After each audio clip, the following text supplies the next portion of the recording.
Hello, I'm here to give you my thoughts on Ezra 8. So, the first 14 verses are a very long genealogy. So, we do get good names like Adonikam, Shechaniah, and Gershom. But this also continues the important Old Testament theme of genealogies. Starting at Adam and Eve and ending at Jesus, genealogies are present throughout the entire Bible, mostly through the Old Testament. And these genealogies are really important because they fulfill lots of prophecies and are very important to proving Jesus. Just like everything should, all of these things point to Jesus.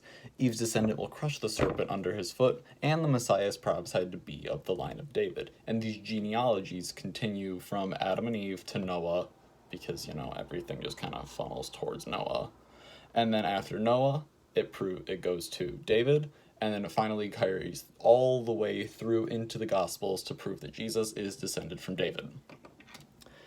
And then after this, Ezra provides kind of an example for us. So he rejects the king's offer for protection of soldiers and the horsemen, and instead relies on God for protection through their journey through the wilderness from Babylon to Jerusalem. So just like Ezra, we should reject worldly things to try to focus more on God. This doesn't mean that if we're ever in a fight, we should just say, no, God's going to protect me, as someone's just kind of punching us in the face, but we should rely on God more than we should rely on the world. And later in the chapter, along with Brett's amazing calculation of all of that money being worth $14 million and 221,000, we also learn that the journey from Babylon to Jerusalem took 4 whole months, and God was protecting throughout the entire way. Let's see, it says, the hand of our God is good for all who seek him, and the power of his wrath is against all who forsake him. So God was protecting them throughout the entire travel. And it even says, the hand of our God was on us, and he delivers us from the hand of the enemy, from ambushes, by the way. We don't know if ambushes did happen and God protected them, or if he just prevented them outright, but we know that God was protecting them throughout their entire travel. And this 4-month journey of God protecting them is also very similar to the story from Exodus, as the Israelites are freed from slavery from Egypt and are journeying over to the Promised Land.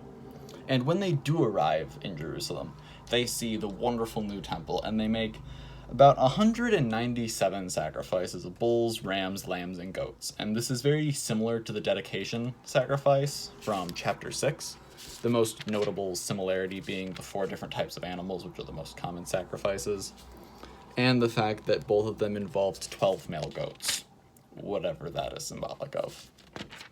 And normally, this mass kind of sacrifice would seem a bit unusual for sacrificing almost 200 animals all at one time, but this was a very special occasion for them. So it's been 4 months since they're able to sacrifice anything in a temple. They were probably performing sacrifices along the way, but it being at a temple is very special to them. And this is their first chance to sacrifice at the brand new temple that is just finished being built. So kind of like them, when we are finally able to go back to church, or even when we are actually present with each other or just in the Zoom groups, it should be a very special time for us to have community and everything. Thank you.